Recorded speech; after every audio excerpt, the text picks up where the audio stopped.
Hello everybody, welcome to our channel Our Health and Wellness. So today we are going to discuss about sources of energy class 10 physics. हम heat energy को इस्तेमाल करते हैं जो हमें fuels को burn करने के बाद मिलती है, जैसे वुड, कोल, केरोसिन और एलपीजी। एलपीजी का इस्तेमाल हम खाना बनाने में करते हैं। जो एनर्जी हमें पेट्रोल और डीजल से मिलती है वो हम कार्स, बसेस, ट्रक्स और ट्रेन्स को रन करने के लिए इस्तेमाल करते हैं। डीजल को हम इरिगेशन पंप्स में एनर्जी प्रोवाइड करने के लिए भी इस्तेमाल करते हैं, जो कि इन केस ऑफ एग्रीकल्चर इस्तेमाल किए जाते हैं। कोल, फ्यूल ऑयल, नेचुरल गैस का इस्तेमाल होता है ताकि फैक्ट्रीज और थर्मल पावर प्लांट्स में एनर्जी प्रोवाइड हो सके। इलेक्ट्रिकल एनर्जी या इलेक्ट्रिसिटी की बात करें तो उसका इस्तेमाल होता है for lighting bulbs and tubes, to run radio, television, household appliances, electric trains या फिर फैक्ट्री मशीन्स। इनफैक्ट जितनी भी हमारी एवरीडे एक्टिविटीज़ हैं एनर्जी का इस्तेमाल करती हैं इन वन फॉर्म और द अदर। आप इमेजिन करिए अगर एनर्जी ही ना हो तो हमारी सारी ही एक्टिविटीज़ स्टॉप पर आ जाएंगी, कोई एक्टिविटी हम परफॉर्म नहीं कर पाएंगे। इवन एनर्जी ना हो तो हम खाना भी नहीं बना सकते, एनर्जी ना हो तो ना कार्स रन करेंगी, buses, trucks, trains and aeroplanes. Energy नहीं होगी ना कोई मशीन्स फैक्ट्रीज में रन करेगी, ना पावर प्लांट्स पे रन करेगी, ना पंप सेट्स एग्रीकल्चर में वर्क कर पाएंगे। तो एनर्जी एक तरह से हमारी सर्वाइवल के लिए एक बहुत ही ज़रूरी चीज़ है। अब सोर्स ऑफ एनर्जी क्या होता है? Source of energy is one which can provide adequate amount of energy in a convenient form over a long period of time. मतलब सोर्स ऑफ एनर्जी एक ऐसी चीज़ है जो हमें एडिक्वेट अमाउंट ऑफ एनर्जी एक कन्वीनियंट फॉर्म में provide कर पाए और वो लंबे समय तक प्रोवाइड कर पाए। जितने भी सोर्सेज ऑफ एनर्जी होते हैं उनको टू मेन कैटेगरीज में हम डिवाइड करते हैं, non renewable sources of energy and renewable sources of energy. तो सबसे पहले हम बात करेंगे non renewable sources of energy के बारे में। ये जो सोर्सेज ऑफ एनर्जी होते हैं ये नेचर में एक्यूमुलेट हो जाते हैं over a very long period of time और उनको हम क्विकली रिप्लेस नहीं कर सकते एक बार अगर ये एग्जॉस्ट हो जाएं, और इन्हीं को हम non renewable sources of energy कहते हैं। फॉर एग्जांपल कोल की बात करें, coal is a non renewable source of energy क्योंकि कोल एक्यूमुलेट हुआ है in the earth over a very long period of time, और अगर सारा कोल एग्जॉस्ट हो जाए तो वो जल्दी प्रोड्यूस नहीं हो पाएगा। जो non renewable sources of energy हैं वो आपके फॉसिल फ्यूल्स हो जाते हैं जैसे coal, petroleum and natural gas, and nuclear fuels हो जाते हैं जैसे यूरेनियम। तो non renewable sources of energy उनको हम अर्थ से डग आउट करते हैं, अर्थ से निकाला जाता है उनको।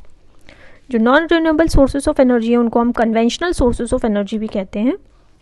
Non renewable sources of energy जैसे coal, petroleum and natural gas जो कि फॉसिल फ्यूल कैटेगरी में आते हैं वो हमारी अर्थ में एक लिमिटेड अमाउंट में ही प्रेजेंट है। एक बार अगर ये एग्जॉस्ट हो गए तो ये दोबारा हमें अवेलेबल नहीं हो पाएंगे।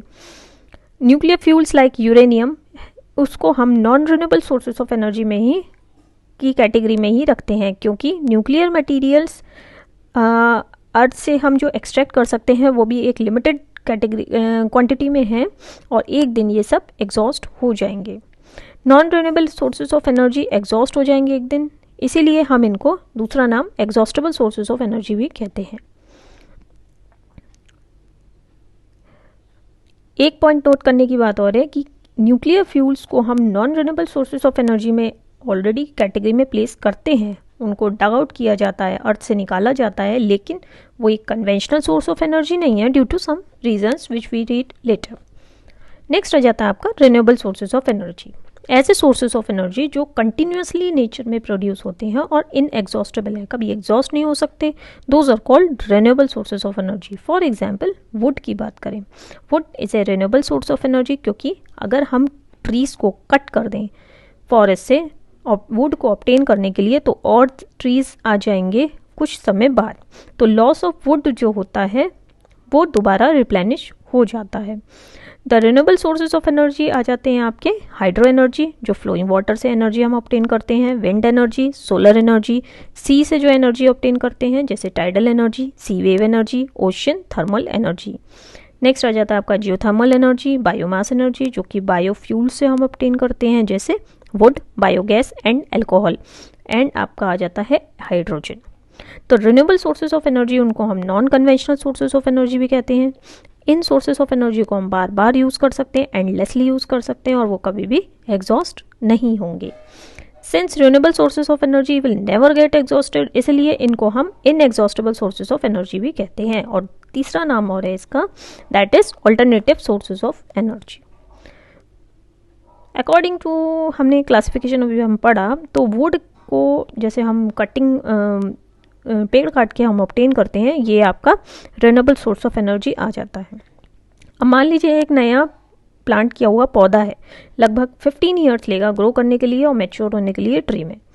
तो जो रिप्लेनिशमेंट होता है कट डाउन ट्रीज का, वो बहुत ही लंबा समय लेता है, लगभग 15 ईयर्स तो आप मान के चलिए। एक डिसएडवांटेज आपका ये हो जाता है कि अगर आप कटिंग डाउन करते हैं ट्रीज को on a large scale, that is deforestation for obtaining would, तो उससे क्या होगा कि फॉरेस्ट का डिप्लीशन हो जाता है और एक इम्बैलेंस क्रिएट हो जाता है नेचर में। इन्हीं रीजन्स की वजह से would using wood as a source of energy is not recommended, not a wise decision, even though it is a renewable source of energy. So that is all about the introduction to this chapter. Thank you so much.